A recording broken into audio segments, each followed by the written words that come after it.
My dear students, welcome back to my video. My name is Aamir from A1 coaching. तो आज मेरा day 4 जिसमें हम लोग इकोनॉमिक्स 30 डेज के अंदर कंप्लीट कर रहे हैं। चलो जल्दी से स्टार्ट करते हैं आज का टॉपिक और चैप्टर को कंप्लीट करते हैं। लास्ट वीडियो मैंने आप लोगों को elasticity of demand chapter start किया था, जिसमें ऑलरेडी मैंने आपको degrees of elasticity of demand तक पढ़ा दिया था।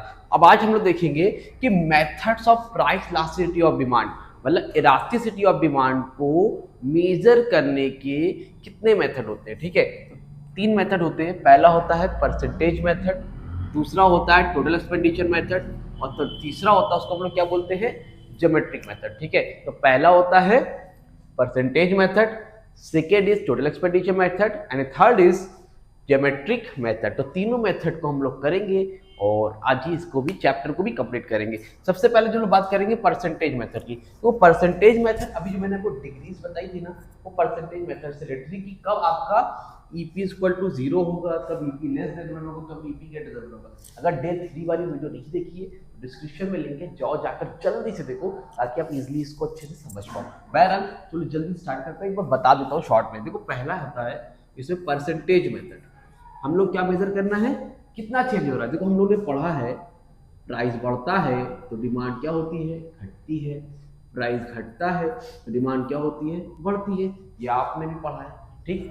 लेकिन कितना बढ़ता है कितना घटता है उसको मेजर करने के लिए तीन मेथड है। तो पहला परसेंटेज मेथड। परसेंटेज मेथड से जब आप लोग निकालते हो, अगर आप परसेंटेज मेथड लगाते हो तो वहां पर क्या होता है, जब आप निकाल रहे हो ईपी इक्वल टू, फॉर्मूला होता है परसेंटेज चेंज। क्या होता है बेटा, EP equal to percentage change in quantity demanded. क्या होता है बेटू, percentage change in quantity demanded upon percentage change in price. ठीक है, क्या फॉर्मूला होता है, percentage change in quantity demanded upon percentage change in price. ठीक, रुको एक सेकेंड, हाँ चलो इधर आओ आगे। अब देखो इसको अगर हम लोग इसको लिखेंगे तो कैसे लिखेंगे, लिखेंगे delta Q upon delta P. ठीक है, delta Q upon delta P, sorry delta Q upon Q into 100। ठीक है, परसेंटेज इन क्वांटिटी डिमांड लिखेंगे delta Q upon Q into 100। Price में क्या लिखेंगे, delta P upon P into 100। ये होता है। ठीक है, इसका मतलब क्या है, क्यू का मतलब बेटा यहाँ पर होता है क्वांटिटी। क्या होता है, क्वांटिटी। ठीक है, और डेल्टा क्यू का मतलब क्या होता है, चेंज इन क्वांटिटी, कितना क्वांटिटी में चेंज हुआ। अभी ये मैं कराऊंगा, जो मैं कराऊंगा तो अच्छे से समझाऊंगा। ठीक है, ध्यान से समझ लो। डेल्टा पी का मतलब क्या होता है, प्राइस, मतलब जो प्राइस पहले था। डेल्टा पी का मतलब प्राइस में कितने का चेंज हुआ, चेंज इन प्राइस, इसको बोलते हैं। ठीक है, अभी ऑन डिटेल हम लोग न्यूमेरिकल में इसके बारे में बात करने वाले हैं। ठीक है, अब देखो delta Q upon Q into 100, delta P upon P into 100, ये हो गया। इसको दूसरा फॉर्मूला एक और होता है, इसको इस तरह से लिखते हैं हम लोग, delta Q upon delta P into P upon Q. ये भी तो कुछ जगह पर ये फॉर्मूला लगता है, कुछ जगह पर ये फॉर्मूला लग के हम लोग निकालते हैं degrees of elasticity of demand. ठीक है, समझ में आज बात मेजर करते हैं। बाकी मैंने आपको बताया था 5 डिग्रीज होती है इसमें, EP equal to 0, EP equal to infinite, EP equal to 1, ठीक, ईपी लेस देन 1, राइट, बताया था कि नहीं, और ईपी ग्रेटर देन। अगर नहीं देखा डे 3 वाली वीडियो जाकर देखो, ये 5 डिग्रीज होती है, मैंने आपको बताई थी। आई होप आपको यहाँ तक अच्छे समझ में आ गया था। अब आज हम लोग बात करने जा रहे हैं टोटल एक्सपेंडिचर मेथड से। जो दूसरा मेथड उससे कैसे मेजर करते हैं। न्यूमेरिकल अभी मैं इससे कराऊंगा। अच्छा, न्यूमेरिकल आपका सिलेबस में सिर्फ और सिर्फ बेटा परसेंटेज मेथड का है, टोटल एक्सपेंडिचर मेथड और ज्योमेट्रिक मेथड का सिलेबस में आपका न्यूमेरिकल नहीं, तो उसको आपको लोगों को नहीं करना है। ठीक है, अब देखो परसेंटेज मेथड से हम लोग जो है तो समझ गए। अब एक्सपेंडिचर मेथड देखते हैं कि क्या होता है। देखो सबसे पहले जो हम लोग पढ़ने जा रहे हैं अभी वो है टोटल एक्सपेंडिचर मेथड। अब टोटल एक्सपेंडिचर मेथड भैया क्या होता है, देखो हम लोग तो जानते हैं कि प्राइस बढ़ता है तो डिमांड घटती है, प्राइस घटता है तो डिमांड बढ़ती है। अब लेकिन कितनी घटती है कितनी बढ़ती है कैसे मालूम चलेगा? तो परसेंटेज मेथड से तो समझ में आ गई थी बात। अब एक्सपेंडिचर मेथड से कैसे निकालते हैं, ये भी एक तरीका होता है। ठीक है, तो और तुमको दिखाता हूँ, समझाता हूँ, क्लियर हो जाएगा। देखो 5 मिनट के अंदर ये मैंने बनाया एक बॉक्स। ठीक है, ये है आपका प्राइस। क्या है बेटा आपका? ये प्राइस। ये है आपका क्वांटिटी डिमांडेड, और यहाँ पर एक टोटल एक्सपेंडिचर। ठीक है, प्राइस, क्वांटिटी डिमांडेड और टोटल एक्सपेंडिचर। That's it. इतनी बात समझ में आ रही है? जी सर आ रही है। अब मान लो प्राइस आपका था कितना ले लिया जाए, मान लेते हैं 50। ठीक, और यहाँ पर मैंने ले लिया 40। ठीक है, अब ये बताओ, जनरल सी बात है, जब प्राइस घटता है तो डिमांड क्या होती है? बढ़ती है। इतना तो आपने पढ़ा है, प्राइस जब घटता है तो डिमांड क्या होती है? बढ़ती है। तो मान लेते हैं यहाँ पर था तो प्राइस, तो क्वांटिटी डिमांड कितनी थी? 30। कितनी थी बेटा? 30। ठीक है, और लेकिन ये बताओ, और जैसे ही ये घटी, मतलब जैसे ही प्राइस घटा, डिमांड हो गई मान लो 60। कितनी हो गई? 60। ठीक, तो अब ये बताओ 50 को अगर 30 से मल्टीप्लाई करेंगे तो कितना होगा? 5 15 यानी कितना हो जाएगा? 1500 हो जाएगा। इतनी बात समझ में आ रही है? ठीक है, और इसका मल्टीप्लाई करेंगे 40 का 60 से करेंगे कितना हो जाएगा? 0 0 4 6 24। इतना समझ में आ रहा है कि नहीं आ रहा है? तो जैसे जैसे प्राइस घटा वैसे वैसे डिमांड क्या हुई? बढ़ी। तो अब देखो, डिमांड कभी क्या होती है? ज्यादा बढ़ती, कभी डिमांड क्या होती है? कम बढ़ती है। तो यहाँ पर प्राइस घटने में डिमांड तो बढ़ेगी, ये तो कंफर्म है, डिमांड तो बढ़ेगी, कभी ज्यादा कभी कम। तो यहाँ पर 30 और 60 हुई, तो ये हो गया।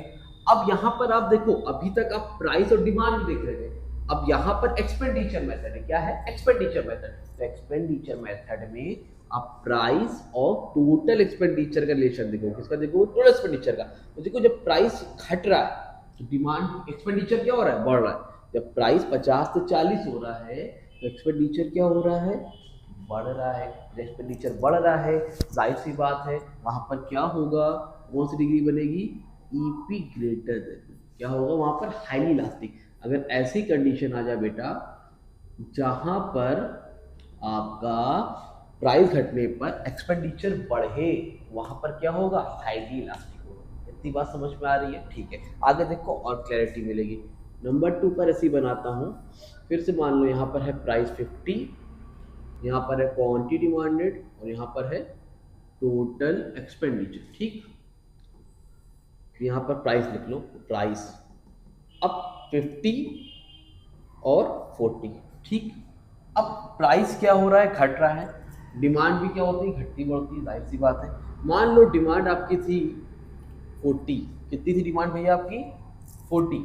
ठीक है, अब ये बताओ, तो प्राइस, जो प्राइस तो 40 था और डिमांड कितनी थी? 40। तो अब बताओ, और जैसे ही प्राइस घटा तो डिमांड क्या होगी? बढ़ेगी। डिमांड क्या होगी? बढ़ेगी। तो मान लो डिमांड क्या होगी? 40 से 50 होगी। क्या होगी? 50 होगी। तो जाहिर सी बात है प्राइस घट रहा है, डिमांड बढ़ रही है। ठीक है, लेकिन एक्सपेंडिचर में क्या चेंज आया? 50 का 40 से मल्टीप्लाई करो कितना होगा? 0 0 5 4 20। कितना आया? 2000। और यहाँ पर कितना आएगा? 0 0 4 5 20। कितना आया? 2000। तो देखो, प्राइस घटा, डिमांड तो बढ़ी, लेकिन एक्सपेंडिचर में क्या चेंज आया? कुछ चेंज नहीं है। मतलब प्राइस में चेंज हो रहा है लेकिन एक्सपेंडिचर क्या है? सेम है। क्या है? सेम है, कोई चेंज नहीं हो रहा है। दैट मीन्स जब कुछ चेंज ना हो एक्सपेंडिचर में, यहाँ पर भी 2000, यहाँ पर भी 2000, दैट मीन्स ये क्या हो गया आपका? EP is equal to 1 1 1। ये नहीं, अगर आपने परसेंटेज मेथड का नहीं देखा है तो D3 देखो, इजीली समझ में आएगा कि EP greater than EP equal to 1 क्या हो रहा है। ठीक है, बाकी जिसने देखा होगा उसको समझ में आ रहा होगा। तो ये क्या हो जाएगा आपका बेटा? Unitary elastic. क्या हो जाएगा?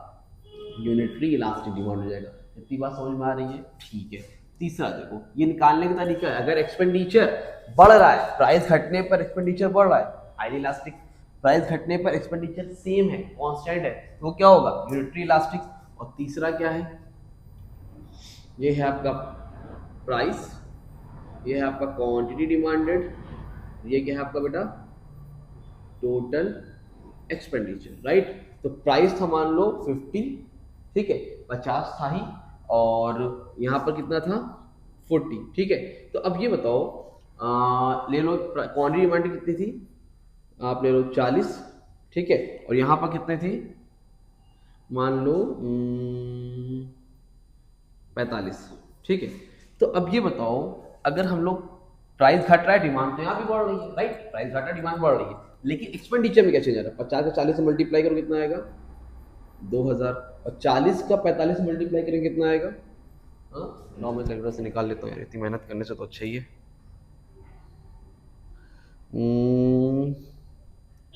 40 इंटू 45, 40 इंटू 45 कितना हो जाएगा, 1800, 1800। तो देखो प्राइस तो घट रहा है, डिमांड भी क्या हो रही है, बढ़ रही है।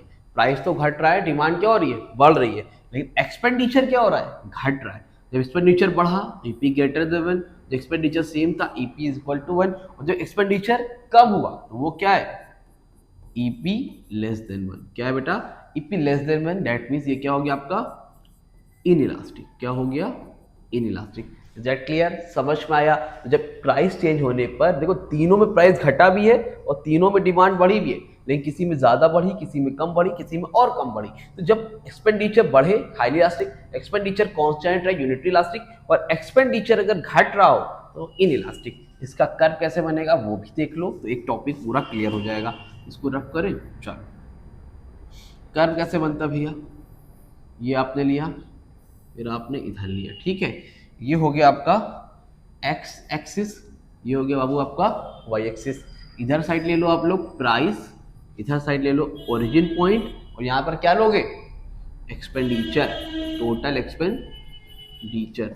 अब ये बताओ शुरू में भाई प्राइस क्या होगा, और बढ़ेगा, कुछ भी ले लो प्राइस 10 20 30 40 50, 10 20 ऐसे ही होगा ना, 50 तक जाएगा, तो प्राइस लेना नहीं है, बस आप दिखा देना ये प्राइस है। और इधर साइड क्या दिखाओगे आप, एक्सपेंडिचर दिखाओगे। क्या दिखाओगे इधर साइड आप, एक्सपेंडिचर दिखाओगे, एक्सपेंडिचर बढ़ रहा है तो प्राइस ऊपर, एक्सपेंडिचर इधर। तो कैसे करोगे, देखो, तो एक्सपेंडिचर कहां तक है, शुरू में क्या हो रहा है, एक्सपेंडिचर एक्सपेंडिचर भाई यहाँ पर जाहिर सी बात है 100 रहा होगा, 200 ऐसे ही तो रहा होगा ना। तो शुरू में क्या रहेगा, एक्सपेंडिचर आपका ये रहेगा, और धीरे धीरे धीरे धीरे क्या होगा, बढ़ेगा। भाई देखो अगर यहाँ पे 100 है, यहाँ 200, यहाँ 300, यहाँ 400, तो जैसे हो ना 1500 है, तो यहाँ 1000 है, 1200, 1400, यानी कि जितना आगे जाओगे उतना बढ़ेगा। तो एक्सपेंडिचर यहाँ क्या हो रहा है, बढ़ रहा है। अब एक टाइम पर क्या है, कांस्टेंट है, तो कांस्टेंट मतलब कोई चेंज नहीं होगा, यानी कि यहाँ पर देखो कोई भी चेंज नहीं हुआ, सेम है। और यहाँ पर देखो क्या हो रहा है, घट रहा है, तो घट रहा है तो उसको इस तरफ दिखा, तो यूं, दैट्स इट, खत्म। समझ में आया क्या किया हम लोगों ने, जब बढ़ रहा था तो आगे गया, जब कांस्टेंट तो सेम था, और जब घटने लगा तो नीचे आ गया, दैट्स इट, हो गया। अब बीच में इसको इन्होंने ऐसे दिखाया है, ये वाला हिस्सा जो है आपका, ये वाला हिस्सा, ये है आपका ईपी ग्रेटर देन 1, क्योंकि आगे बढ़ रहा है। ये वाला जो हिस्सा है आपका, ये वाला जो बीच वाला हिस्सा है बेटा, ये हो गया आपका ईपी, क्या हो गया, ईपी इज इक्वल टू 1 हो गया। और ये वाला हिस्सा क्या है बेटा आपका, ईपी लेस देन 1 हो गया। समझ में आई बात कि नहीं आई, क्लियर हुई। तो इस तरह से करना है, ये इसका आपका कर्व भी बन के क्लियर हो गया, समझ में भी आपको आ गया होगा। स्क्रीनशॉट लो, फिर आपको तीसरा मेथड बचा है ज्योमेट्रिक मेथड, वो भी आपको बता देता हूँ, टॉपिक कंप्लीट हो जाएगा। जल्दी स्क्रीनशॉट ले लो, ले लिया स्क्रीनशॉट, चल भैया। अब तीसरा जो मेथड है, लास्ट मेथड जो होता है बेटा, उसको बोलते हैं हम लोग ज्योमेट्रिक मेथड। क्या बोलते हैं, ज्योमेट्रिक मेथड। अभी सब इंपॉर्टेंट है बेटा जी, देख लेना। अच्छा, आप लोगों के लिए खास चीज जो मैं आपके लिए ला रहा हूँ, वो आपके लाऊंगा केस वाले क्वेश्चंस जो पेपर में आने हैं। भाई देखो सिलेबस तो सभी पढ़ा रहे हैं, सबने पढ़ाया होगा, बहुत से टीचर यूट्यूब पढ़ाते हैं और सब अच्छा पढ़ाते हैं, बट आप लोगों के लिए मैं वो चीज़ ला के दूंगा जो आपको पेपर में मिलना है, जो आपके स्पेसिमेन में दे रखे हैं। क्योंकि डायरेक्ट क्वेश्चंस तो पूछता ही नहीं है, तो उसकी प्रैक्टिस कराने की जिम्मेदारी मेरी है। तो जितने भी स्टूडेंट्स हैं, जितने भी क्लास में, उनको शेयर कर दो। अगर व्हाट्सएप ग्रुप ऐड नहीं हो तो मेरा व्हाट्सएप नंबर है 8957250045 पर आप ऐड हो सकते हो। अपना नेम, अपना क्लास और अपना सिटी मेंशन कर देना, आपको मैं व्हाट्सएप ग्रुप ऐड कर दूंगा। वहाँ पर मार्च तक जो आपके पेपर होने लास्ट, वहाँ तक सारी इंपॉर्टेंट क्वेश्चंस, नोट्स, बहुत सी चीज़ें आपको शेयर करी जाएगी, ताकि आप लोगों की भी हेल्प वहाँ पर हो सके। बहरहाल देखो ज्योमेट्रिक मेथड क्या होता है। तो ज्योमेट्रिक मेथड में, ज्योमेट्री समझते हो ना आप लोगों ने, ऐसे बनाया होगा, एंगल वगैरह बनाते हो, ज्योमेट्री पढ़ोगे ना मैथ्स में, वही। तो ज्योमेट्रिक मेथड की हेल्प से अगर हम लोग इलास्टिसिटी ऑफ डिमांड मेजर करेंगे तो कैसे करेंगे, मान लो जस्ट सपोज बेटा ये आपका एक्स एक्सिस है और ये आपका वाई एक्सिस है, ठीक है, कोई दिक्कत नहीं है। अब देखो इधर एक सेकेंड, ठीक है, अब यहां से एक लाइन मान लो ऐसे खींची गई है, ठीक, क्या ये एक लाइन, ठीक। अब ये जो एक रो है, ठीक है, तो इसको कैसे करेंगे, क्या करेंगे, कैसे करेंगे, ठीक, इसको पहले मैं रफ कर दे रहा हूँ, ज्योमेट्री में होता है ना, ठीक है। अब देखो आपको पता है कि 5 डिग्रीज होती है, कितनी डिग्रीज होती है, 5। एक्सपेंडिचर मेथड में 3 डिग्री थी, EP equal to 1, EP less than 1, EP greater than. वैसे जनरली परसेंटेज मेथड में कितनी थी, 5। क्या क्या थी, EP equal to 0, EP equal to infinite, EP equal to 1, EP less than 1 और ईपी ग्रेटर देन 1, यही 5 डिग्री थी ना, ठीक है। सबसे पहले यहां पर क्या होगा बच्चा, एक यहां होगा, एक रेड से ले लो, एक यहां होगा, एक यहां होगा, एक यहां होगा, राइट। तो यहां पर क्या होगा बेटा, ईपी इज इक्वल टू 1, क्या होगा, ईपी इज इक्वल टू 1, ठीक है। यहां पर क्या होगा, जब डाउन पे हो तो यहां पर क्या होगा, ईपी इज इक्वल टू 0 और यहां पर ले लो, यहां पर होगा EP is equal to infinite, क्या होगा, EP is equal to infinite. इसको नाम दे दो, ये ओरिजिन पॉइंट हो गया, ठीक है। अच्छा अब देखो यहां पर नीचे हो तो 0, बीच में हो तो 1 और यहां पर हो तो इन्फिनाइट, ये ठीक है। अब देखो 1 से ऊपर हो, इन्फिनाइट से नीचे हो, इसको बोलते हैं हम लोग ईपी ग्रेटर देन 1, क्या बोलेंगे, ईपी ग्रेटर देन 1। अभी समझ में आएगा सारी चीजें। और यहां पर मान लो ईपी लेस देन 1, क्या होगा बेटा, ईपी लेस देन 1। तो EP is equal to 0, EP is equal to 1, EP is equal to infinite. यहां पर होगा ईपी लेस देन 1 और यहां पर क्या होगा, ईपी ग्रेटर देन 1, ठीक है। कोई दिक्कत तो नहीं आता, नहीं। चलो अब एक चीज समझना अच्छे से, ध्यान से देखना कि एक तो निकालने से पहले फॉर्मूला क्या बोले थे, फॉर्मूला है EP is equal to lower segment, lower segment upon upper segment,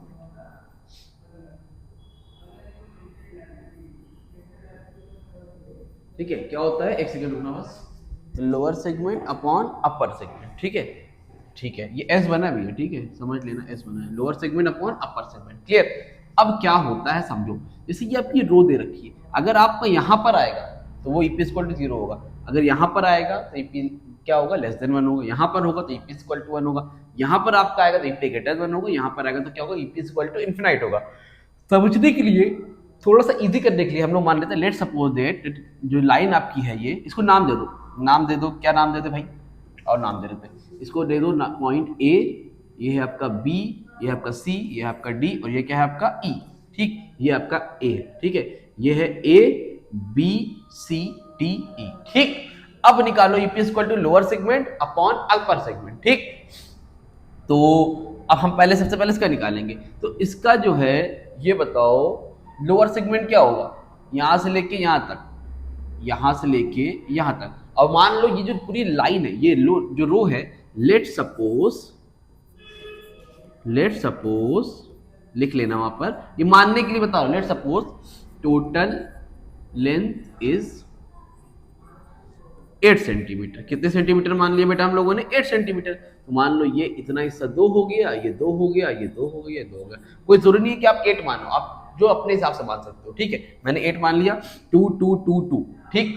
तो अब यहां से लोअर सेगमेंट पहले पे क्या होगा, ए से लेके ई तक, तो लोअर सेगमेंट क्या होगा, ए ई, क्या होगा बेटा, ए ई, समझ में आ रही बात, ए से ई तक। और अपर सेगमेंट क्या होगा, ये होगा ए ओ, या ओ ए भी लिख सकते हो, इसमें कोई रूल नहीं है कि ए ई लिखो ई ए लिखो, दोनों चलेगा, ओ ए भी लिख सकते हो, ए ओ भी लिख सकते हो, ठीक है।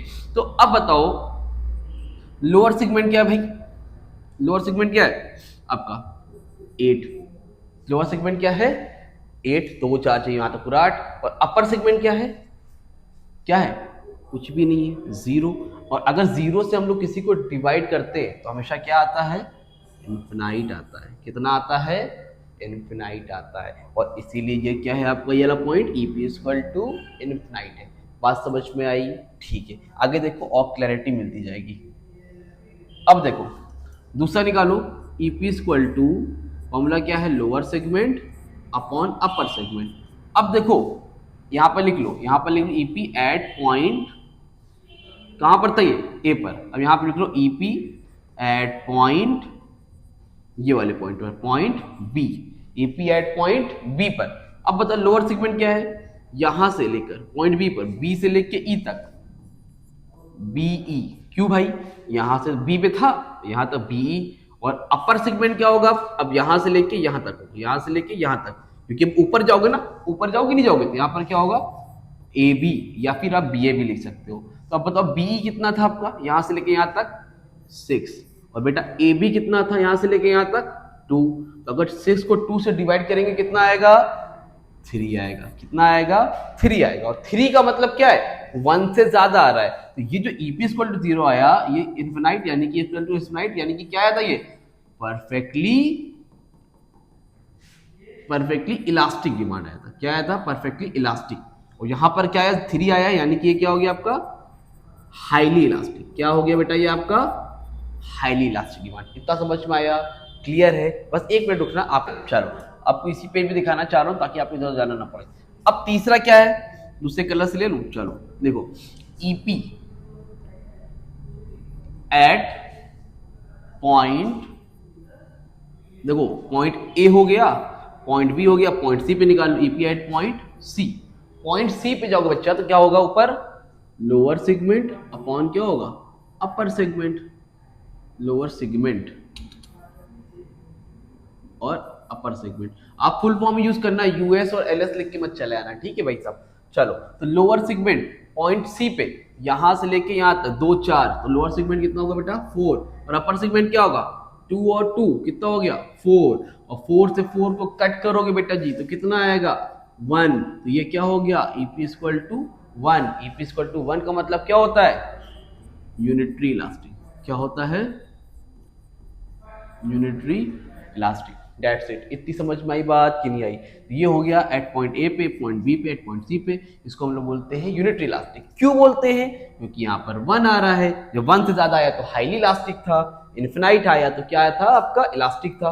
क्लियर हो रहा है। अब देखो एट पॉइंट डी पर लिखोगे, ये लिख के दिखाना पड़ेगा आपको पूरा, ठीक है। EP at point D, lower segment upon upper segment, ठीक। लोअर सेगमेंट कितना है बेटा इसमें, डी से ई, यहां पर लिखो डीई।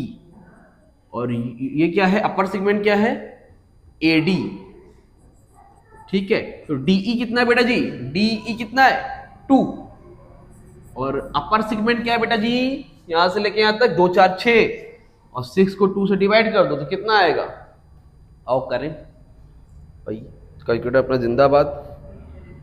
जो भाई 2 डिवाइड बाय 6 0.333 कितना आया 0.333। दैट मींस ये क्या हो गया, इन इलास्टिक या फिर लेस इलास्टिक, इन इलास्टिक, या फिर इसको हम लोग बोलते हैं E P less than 1। Change है लेकिन कम चेंज है, E P less than 1। Clear हो रहा है। और लास्ट देख लो इस साइड, और भाई यहां पर लिखो ईपी एट पॉइंट, कौन सा पॉइंट, लास्ट ई पर। ई पर क्या होगा भाई, तो ई पर होगा लोअर सेगमेंट तो कुछ है ही नहीं, ओ ई हो जाएगा। ये लास्ट ई है ना खाली, ओ ई, और ये क्या हो जाएगा ए ई। अब यहां पर तो क्या है भाई, यहां पर तो 0 है ओ ई पे, ए ई कितना है 8, और अगर 8 से 0 को डिवाइड करेंगे कितना आएगा 0 ही आएगा। कितना आएगा भाई 0 ही आएगा। और जब 0 आएगा तो वो क्या हो जाएगा, EPS equal to 0। That means EPS equal to 0 का मतलब क्या हो जाएगा, बोलो, परफेक्टली इन इलास्टिक। क्या हो जाएगा बेटा, perfectly in elastic demand. That's it, over.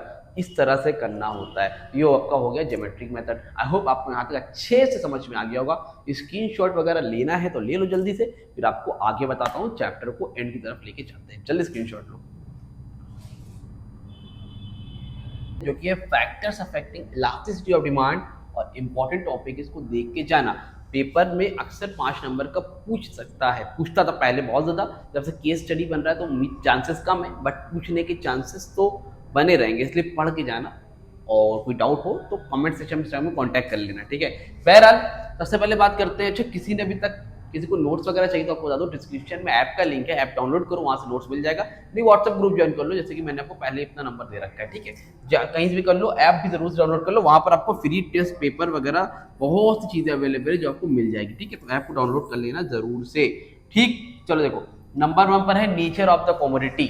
अब देखो है क्या ये, पहले factors affecting elasticity of demand, ये है क्या, ये बोल रहे देखो इलास्टिसिटी डिमांड में क्या होता है, डिमांड कभी क्या होती है, इलास्टिक होती है, कभी क्या होती है, इन इलास्टिक होती है। मतलब कभी जो है इन इलास्टिक, कभी डिमांड में चेंज ये होगा बहुत ज्यादा, और कभी डिमांड में चेंज क्या होगा, यूं इतना सा नन्नू सा, है ना, और कभी क्या होगा बहुत ज्यादा चेंज होगा। तो अब डिमांड में जब बहुत ज्यादा चेंज होगा तो इलास्टिक होता है, कभी क्या होता है, इन इलास्टिक होता है। उसके कौन कौन से फैक्टर है कि कब डिमांड इलास्टिक होगी और कब डिमांड इन इलास्टिक होगी। नंबर 1 पर है nature of the commodity. Number 1 पर क्या है बेटा, नेचर ऑफ द कमोडिटी, कि कमोडिटी का नेचर कैसा है। देखो देखो दो तरह के गुड्स होते हैं, एक होता है नेसेसिटीज और एक होता है लग्जरीज, ठीक है। लग्जरीज में आप कंफर्ट भी डाल लो चल जाएगा, दोनों में एक सेम काम करेगा।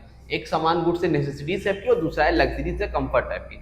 अब एक चीज समझो नेसेसिटीज में क्या होता है, जो हमारा आटा दाल चावल गेहूँ दूध ये सारी चीज़ें हैं, ये सब नेसेसिटीज में आते हैं। और लग्जरीज आइटम में एसी फ्रिज, कंफर्ट भी मान सकते हो, एसी फ्रिज वॉशिंग मशीन, है ना, कार, मतलब महंगी में लग्जरीज कार, ये सारी चीज़ें किस में आती है, लग्जरीज और कंफर्ट्स में आती है, राइट। तो अब एक चीज़ समझो, अगर नेचर ऑफ द कमोडिटी, ठीक, अगर मान लो कोई ऐसी कमोडिटी है जैसे जो नेसेसिटीज की चीजें हैं, उसका अगर प्राइस बढ़ जाए, अगर नेसेसिटीज की चीजों का प्राइस बढ़ जाए तो क्या होगा आप बताओ, डिमांड में ज्यादा चेंज होगा, डिमांड में ज्यादा चेंज होगा, कम चेंज होगा, कम होगा। आप बताओ क्या चावल खाना बंद कर दोगे, क्या दाल खाना बंद कर दोगे, बीमार हो तो क्या मेडिसिन लेना बंद कर दोगे, नहीं बंद करोगे ना।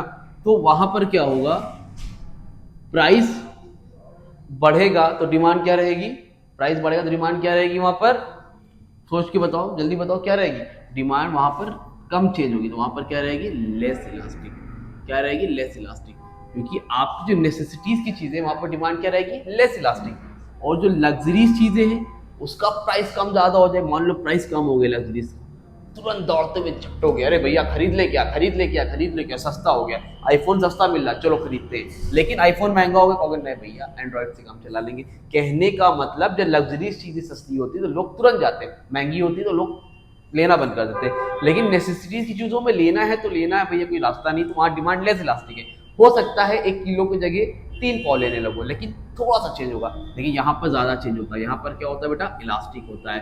याद रखना फैक्टर्स अफेक्टिंग डिमांड में नेचर ऑफ द कमोडिटी में, अगर कमोडिटी का नेचर नेसेसिटीज का है तो वहां पर डिमांड लेस इलास्टिक रहेगी, और नेसेसिटीज अगर नेचर लग्जरीज आइटम है तो वहां पर डिमांड क्या रहेगी, इलास्टिक रहेगी। Don't forget about it. I hope आपको ये क्लियर हो गया होगा टॉपिक। आगे देखो, नंबर 2 पर है अवेलेबिलिटी ऑफ सब्स्टिट्यूट। क्या है बेटा, एक सेकेंड, 1 मिनट, 1 मिनट का टाइम देना बस भैया, कॉल आ रही है, 1 सेकेंड बस, अर्जेंट कॉल है।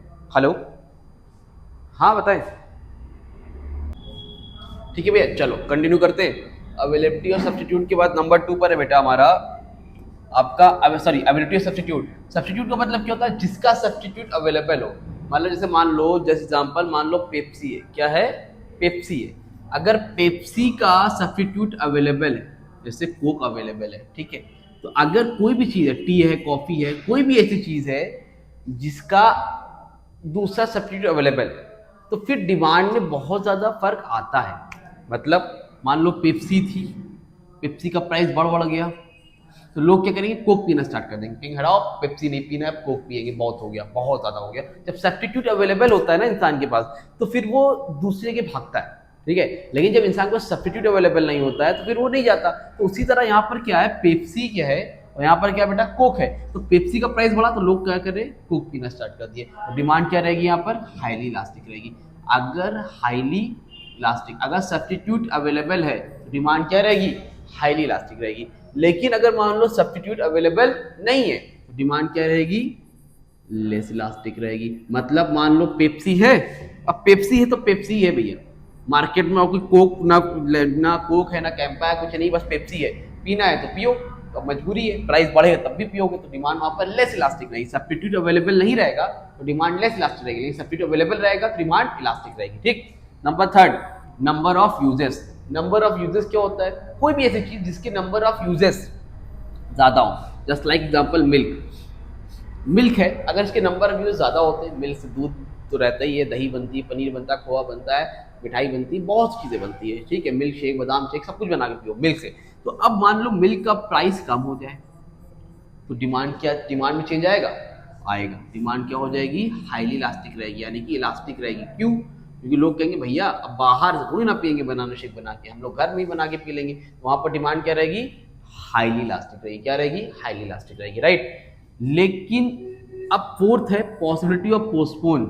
पॉसिबिलिटी ऑफ पोस्टपोन का मतलब क्या है? कोई भी ऐसी चीज है जिसकी पॉसिबिलिटी है पोस्टपोन करने की। जैसे सपोज मान लो आपको कल जाना है शादी में और आपको सूट खरीदना है, ठीक है, अब कल ही खरीदना है तो भैया पोस्टपोन नहीं कर सकते हो, मजबूरी है, तो फिर वहां पर प्राइस ज्यादा भी रहेगा तो डिमांड क्या रहेगी?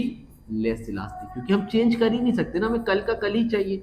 लेकिन अभी हमें आफ्टर 5 मंथ 6 मंथ बाद चाहिए, तो प्राइस ज्यादा हो या ज्यादा होगा तो कहेंगे कोई बात नहीं बाद में ले लेंगे, तो वहां पर डिमांड क्या रहेगी? चेंज आ जाएगा, हाईली इलास्टिक रहेगी। समझ में आ रही बात की नहीं? वहां पर आप डिमांड चेंज कर सकते हो क्योंकि आप बाद में ले सकते हो, लेकिन यहाँ पर तो मजबूरी है, चेंज कर ही नहीं सकते, तो यहाँ पर क्या गया? Less elastic. नंबर 5 हो गया। अब देखो नंबर 5 पर है बेटा प्राइस लेवल। क्या है? Price level. अब ये प्राइस लेवल क्या होता है इसको भी देख लो भैया, इसको रफ करूं, एक सेकेंड। देखो प्राइस लेवल का मतलब क्या होता है? देखो बेटा प्राइस लेवल का मतलब होता है किसी भी कमोडिटी का प्राइस होना, राइट। तो दो तरह के गुड्स होते हैं, एक होते हैं एक्सपेंसिव गुड्स, एक होते हैं चीप, यानी कि सस्ती क्वालिटी गुड्स, ठीक है। एक्सपेंसिव गुड्स मतलब समझ सकते हो जो महंगे सामान होते हैं, जैसे फ्रिज, वॉशिंग मशीन, इस तरह की चीजें, ठीक है। तो अगर मान लो इस सब के प्राइस बढ़ते तो लोग कहते हैं नहीं भैया नहीं खरीदना, इसके प्राइस कम होते हैं तो डिमांड तुरंत चेंज होती है, दौड़ते दौड़ते भागते हमें लेना हमें लेना हमें लेना हमें लेना है ना। तो वहां पर डिमांड क्या होती है आपकी? हाईली इलास्टिक होती है, यानी कि इलास्टिक होती है एक्सपेंसिव गुड्स में। लेकिन चीप गुड्स है, सस्ते गुड्स है, तो वहां पर इतना फर्क नहीं पड़ता है, वहां पर डिमांड क्या रहती है? लेस इलास्टिक रहती है। क्लियर हो रही बात? समझ में आ रही है? ठीक है। एक लास्ट पॉइंट बचा है, इसको देख लो, इनकम लेवल। इनकम लेवल का मतलब क्या है? इनकम को डिनोट करते हैं हम लोग वाई से। किससे डिनोट करते हैं? वाई से। अगर मान लो इनकम आपकी बढ़ रही है, इनकम आपकी बढ़ रही है, तो आप डिमांड भी क्या करोगे भैया? बढ़ाओगे। जाहिर सी बात, इनकम बढ़ेगी तो आप डिमांड क्या करोगे? बढ़ाओगे। तो जाहिर सी बात है इनकम किसी की बढ़ती है तो वहां पर डिमांड भी क्या होगी? हाईली इलास्टिक रहेगी, डिमांड में चेंज आएगा ज्यादा। क्यों? क्योंकि भैया मेरी इनकम बढ़ गई, दिमाग मेरा पैर जमीन पे थोड़ी रहेगा, पैर आगे रहेगा ना, ये खरीद लूँ वो खरीद लूँ वो खरीद लूँ, सब कुछ खरीद लूँ। लेकिन अगर मान लो इनकम मेरी कम हो जाए, डिमांड जमीन पे आ जाएगा, डिमांड अपने आप कम हो जाएगी, डिमांड क्या रहेगी वहां पर? लेस इलास्टिक रहेगी। डेट्स इट, खत्म, कंप्लीट। समझ में आया कि नहीं आया? तो इस तरह से आपका हो गया factors affecting elasticity of demand. I hope आपको क्लियर होगा। जल्दी से इसका स्क्रीनशॉट और लास्ट टॉपिक बचा उसको कराता हूं और चैप्टर को भी द एंड करता हूं। चलिए स्क्रीनशॉट। हाँ तो बेटा चलो जल्दी से आगे बढ़ते हैं और इस चैप्टर का लास्ट टॉपिक कंप्लीट करते हैं। तो मैंने आप लोगों को बताया था कि types of elasticity of demand होती है 3 तरह की। एक होता है प्राइस इलास्टिसिटी ऑफ डिमांड, दूसरा income elasticity of demand, third है हमारा क्रॉस इलास्टिसिटी ऑफ डिमांड। तो प्राइस के बारे में ऑन डिटेल हम लोगों ने बहुत अच्छे से बात किया। अब दूसरा है इनकम इलास्टिसिटी ऑफ डिमांड। ये क्या होता है? देखो इसमें प्राइस में क्या होता है? प्राइस में चेंज होने की वजह से डिमांड में चेंज होता है, उसको हम लोग क्या बोलते हैं? Price elasticity. जब प्राइस में चेंज होने की वजह से डिमांड में चेंज होता है उसको हम लोग क्या बोलते हैं? Price elasticity demand. अब ये इनकम इलास्टिसिटी ऑफ डिमांड क्या होता है? इनकम, तो इनकम इलास्टिसिटी ऑफ डिमांड आपको पता करना है तो उसको आप लिख सकते हो ई वाई, क्योंकि इनकम को हम लोग वाई से डिनोट करते हैं, ठीक है। तो यहाँ पर क्या लिखोगे आप? Percentage change in quantity demanded. आप जहां पर लिखते थे परसेंटेज इन प्राइस, वहां पर क्या लिखोगे आप लोग? परसेंटेज चेंज इन इनकम। समझे कि नहीं समझे? जहां पर प्राइस लिखते तो वहां पर क्या लिखोगे आप लोग? इनकम लिखोगे। इतनी बात समझ में आ रही है जी? चलिए ठीक है। ये क्या है? इनकम इलास्टिसिटी डिमांड में क्या होता है? जब इनकम में चेंज होने से डिमांड चेंज हो। अगर हम लोग जनरल बात करें, मान लो इनकम किसी की बढ़ी तो जाहिर सी बात है कोई भी इंसान हो डिमांड बढ़ाता है। इनकम घटी तो डिमांड क्या होता है, घटाता है ना। समझ में आ रही बात है? तो नॉर्मल सी बात है, इनकम बढ़ी डिमांड बढ़ाया, इनकम घटी डिमांड घटाया, तो इसको हम लोग क्या बोलते हैं, इनकम इलास्टिसिटी ऑफ डिमांड, यानी कि इनकम में चेंज होने की वजह से डिमांड में चेंज हो, उसको हम लोग क्या बोलते हैं, इनकम इलास्टिसिटी ऑफ डिमांड। लेकिन अब इसमें तीन चीजें हैं, एक है पॉजिटिव इनकम इलास्टिसिटी डिमांड, दूसरा है negative income elasticity of demand, और तीसरा क्या है, जीरो इनकम इलास्टिसिटी ऑफ। ये तीनों चीजें है क्या, और बात करते हैं इसके बारे में थोड़ा सा अच्छे से। देखो पॉजिटिव का मतलब क्या है, पॉजिटिव जो चीजें होती है उसमें क्या देखने को मिलता है, तो ये आपको नॉर्मल गुड्स के केस में देखने को मिलेगा। कौन से गुड्स के केस में बेटा, नॉर्मल गुड्स के केस में। अब ये नॉर्मल गुड्स क्या होते हैं, डिमांड चैप्टर ने बताया, नॉर्मल गुड्स जो कि अच्छी क्वालिटी गुड्स होते हैं, अच्छी क्वालिटी गुड्स। तो अब ये सोचो, अगर इनकम बढ़ी तो आप अच्छी क्वालिटी के गुड्स ज्यादा लोगे कम लोगे, सर ज्यादा लेंगे सर, कौन है जो खराब क्वालिटी का लेगा इनकम बढ़ने पे। और अगर मान लो इनकम घट गई तो क्या करोगे, डिमांड कम कर दोगे। क्यों भाई, इनकम कम होगी तो मैं नॉर्मल गुड्स नहीं ले पाऊंगा, अच्छी क्वालिटी गुड्स कम करूंगा। भाई इनकम कम है, गरीब आदमी हूँ, कहाँ से लूंगा, जो अमीर आदमी है भैया वो लेगा। तो अब इनकम बढ़ने में डिमांड बढ़ गई, इनकम घटने में डिमांड घट रही है, इसको हम लोग बोलते हैं पॉजिटिव इनकम इलास्टिसिटी डिमांड, जब जो कि नॉर्मल गुड्स के केस में होता है। नॉर्मल गुड्स के केस में इनकम बढ़ने पर डिमांड बढ़ती है। अब सोच रहे हो सर इनकम बढ़ने में डिमांड घटाया कौन, अभी देखो बताता हूँ कौन घटाएगा, निगेटिव। निगेटिव में क्या होता है, कुछ लोग ऐसे हैं भैया इन्फीरियर गुड्स से। अब इन्फीरियर गुड्स क्या होता है, जो सस्ती क्वालिटी गुड्स होते हैं, ठीक है। अभी पानी वाला दूध आता है ना, अब पैकेट वाला अमूल का दूध ले रहे हैं कुछ लोग इनकम बढ़ने पे, अब इनकम घट गई तो फिर से वो कहे पानी वाला दूध ले लो, उसी से काम चलाना पड़ेगा ना। तो इनकम बढ़ी, तो इनकम बढ़ी, अब तुम सोचो इनकम बढ़ गई तो क्या खराब क्वालिटी गुड ज्यादा लोगे, चीप क्वालिटी के नहीं लोगे ना, इन्फीरियर गुड्स कम करोगे, डिमांड कम हो जाएगी। और जैसे ही इनकम घटी वैसे ही जमीन पे आ जाओगे, पैर आसमान से जमीन पे आ जाएगा, वहां पर डिमांड क्या हो जाएगी, डिमांड बढ़ जाएगी। तो ये इन्फीरियर गुड्स के केस में होता है, प्राइस बढ़ा इनकम बढ़ी, डिमांड घटी, इनकम घटी डिमांड बढ़ी। कैसा रिलेशन बन रहा है भाई साहब, इनवर्स बन रहा है। और ये इन्फीरियर गुड्स के केस में होता है उल्टा।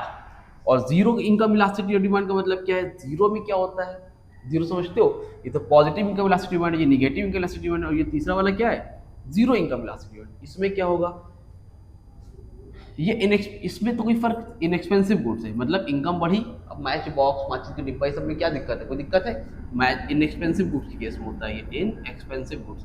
अब मान लो मैच बॉक्स है, आपकी इनकम बढ़ गई तो क्या ट्रक भर के माचिस के डिब्बा खरीद के ले आओगे, नहीं ना, इनकम इतना फर्क नहीं पड़ता, इनकम डिमांड कांस्टेंट रहती है इनकम बढ़ने पे। तो इसको हम लोग बोलते हैं zero income elasticity of demand. Clear हो रही है बात की नहीं मेरे भाई, हो रही है, चलो ठीक है, well and good, very good. तो ये हो गया आपका income elasticity of demand. I hope clear हो गया होगा अच्छे से।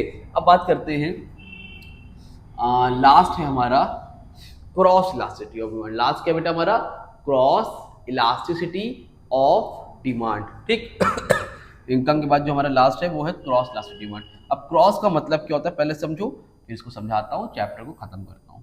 न्यूमेरिकल की बात रही तो न्यूमेरिकल भी आज ही मिलेगा आपको। ये वीडियो आपको अगर 3-4 बजे मिली होगी तकरीबन, तो आपको दूसरी वीडियो आपको 7 बजे तक मिल जाएगी, ठीक है। इसी चैप्टर का न्यूमेरिकल भी मिलेगा आपको, ठीक है। तो देखो क्रॉस इलास्टिसिटी ऑफ डिमांड का मतलब क्या होता है, क्रॉस इलास्टिसिटी ऑफ डिमांड का मतलब होता है जहां पर दो गुड्स होते हैं, जैसे मान लो एक गुड्स है एक्स, एक है गुड्स वाई। जब दो गुड्स होते हैं उनके बीच में अगर एक्स में चेंज हुआ तो वाई पे क्या फर्क पड़ेगा। एग्जाम्पल के लिए लो, ऐसे ले लो, टी और कॉफी ले लो, अगर इस पे प्राइस बढ़ा तो इस पे क्या फर्क पड़ेगा। जब एक की वजह से दूसरे के ऊपर कोई फर्क पड़ रहा हो या ना पड़ रहा हो, मतलब अभी तक समझो एक से दूसरे के ऊपर क्या फर्क पड़ेगा, उसको हम लोग क्या बोलते हैं, क्रॉस इलास्टिसिटी ऑफ डिमांड। मतलब एक गुड्स के दूसरे गुड्स के ऊपर इफेक्ट पड़े, वो क्या है, क्रॉस इलास्टिसिटी ऑफ डिमांड, ठीक। अब पॉजिटिव में क्या होता है, पॉजिटिव में मान लो टी है, पॉजिटिव जो होता है वो सब्स्टिट्यूट गुड के केस में होता है। किसमें होता है बेटा, सब्स्टिट्यूट गुड के केस में होता है। Positive cross elasticity demand substitute goods के केस में होता है। जब सपोज अगर मान लो दो गुड्स लिए मैंने, एक है टी और एक है कॉफी, और जब सपोज मान लो टी का प्राइस बढ़ गया, टी का प्राइस बढ़ गया तो कॉफी की डिमांड अपने आप क्या हो जाएगी, कभी पता कर लेना, टी का प्राइस बढ़ा कॉफी की डिमांड अपने आप बढ़ जाएगी। जो लोग कॉफी टी पीते थे कहेंगे भैया कॉफी पी लेंगे, और जैसे ही सॉरी टी का प्राइस कम हुआ वैसे ही कॉफी की डिमांड भी क्या हो जाएगी, कम हो जाएगी। जो लोग टी पीते थे वो लोग क्या पीना स्टार्ट कर देंगे, कॉफी पीना स्टार्ट कर देंगे। इसको हम लोग क्या बोलते हैं, positive income elasticity of demand. समझ में, sorry positive cross elasticity of demand. Negative में क्या होता है, निगेटिव जो होता है बेटा आपका वो कौन से केस में होता है, कॉम्प्लीमेंट्री गुड्स के केस में। कॉम्प्लीमेंट्री गुड्स के केस में होता है। कॉम्प्लीमेंट्री गुड्स में क्या होता है, ये टी है, कॉफी है, यहाँ तो ठीक है। यहाँ पर क्या होगा बेटू, यहाँ पर आपने टी ले लिया, यहाँ पर आपने क्या ले लिया, कॉफी ले लिया। अब यहाँ पर कॉम्प्लीमेंट में ले लो, यहाँ पर पेट्रोल है, क्या है बेटा, यहाँ पर आपका पेट्रोल है, और यहाँ पर क्या है आपका बाइक ले लो, कार ले लो, ठीक है, कार ले लो। अब मान लो ये वो गुड्स होते हैं कॉम्प्लीमेंट्री जो इनका एक दूसरे के बिना काम नहीं चलता, ये एक दूसरे के बिना यूज होता है, ये एक दूसरे के बिना रह ही नहीं सकते। मतलब पेट्रोल बढ़ा, पेट्रोल का प्राइस बढ़ा, कार की डिमांड अपने आप कम हो जाएगी, पेट्रोल का प्राइस घटा, कार की डिमांड अपने आप बढ़ जाएगी। क्यों बढ़ जाएगी, घट जाएगी, क्योंकि यार फर्क पड़ेगा ना यार, लोग कहेंगे पेट्रोल का प्राइस बढ़ रहा है, क्या करेंगे, कार लेके इतनी डिमांड कम हो जाएगी, पेट्रोल का प्राइस घटेगा, कार की डिमांड बढ़ जाएगी। ये कॉम्प्लीमेंट्री गुड्स में होता है, इनवर्स रिलेशनशिप बनता है, ठीक है। ये क्या हो गया, क्रॉस निगेटिव इलास्टिसिटी डिमांड। और तीसरा क्या है, पॉजिटिव, ये जीरो हो गया। यहाँ पर जीरो क्रॉस इलास्टिसिटी डिमांड क्या होता है, यहाँ पर कोई फर्क ही ना पड़ता हो। जैसे मिल्क है, अब मिल्क का प्राइस बढ़ गया तो क्या आयरन के रेट पे कम डिमांड घटेगी, क्या मोबाइल लोग कम लेना कर देंगे, मोबाइल का मिल्क से क्या लेना देना है, बात समझ में आ रही है। जिसका एक दूसरे को लेना देना ही नहीं, वो क्या है, zero income elasticity of demand. I hope आपको चैप्टर अच्छे से समझ में आ गया होगा। कोई डाउट रहेगा तो कमेंट सेक्शन में कॉन्टैक्ट कर लो। चैप्टर आपकी ये वीडियो आपको तकरीबन 3 बजे मिल रही होगी आज दोपहर में, दूसरी वीडियो आपको मिलेगी तकरीबन 7 बजे तक, तो उसको भी देख लेना, तब तक इसको पढ़ डालो, दम लगा पढ़ो। 30 दिन के बोला था चैलेंज, तो 30 दिन में थोड़ी टाइम, 10 दिन वीडियो नहीं आ पाई थी, बट उससे पहले मैं कंप्लीट कराऊंगा 25 दिसंबर तक। बने रहो, आज 12 तारीख है, 25 तक पूरा सिलेबस कंप्लीट कराऊंगा, और अच्छे से पढ़ते रहो। कोई डाउट हो तो कमेंट सेक्शन में कॉन्टैक्ट कर लेना, और आप पर्सनल मुझसे मेरे व्हाट्सएप नंबर, मेरे मोबाइल नंबर 8957250045 पे भी कॉन्टैक्ट कर सकते हो, मैसेज कर लेना। कॉल बार बार मत करना, डिस्टर्बेंस होता है क्योंकि बीच में बहुत सी मेरी क्लासेस भी रहती है। आई होप आपको वीडियो अच्छी लगी, वीडियो को लाइक करो, चैनल को सब्सक्राइब करो। मिलते हैं न्यू वीडियो में, तब तक के लिए थैंक यू सो मच।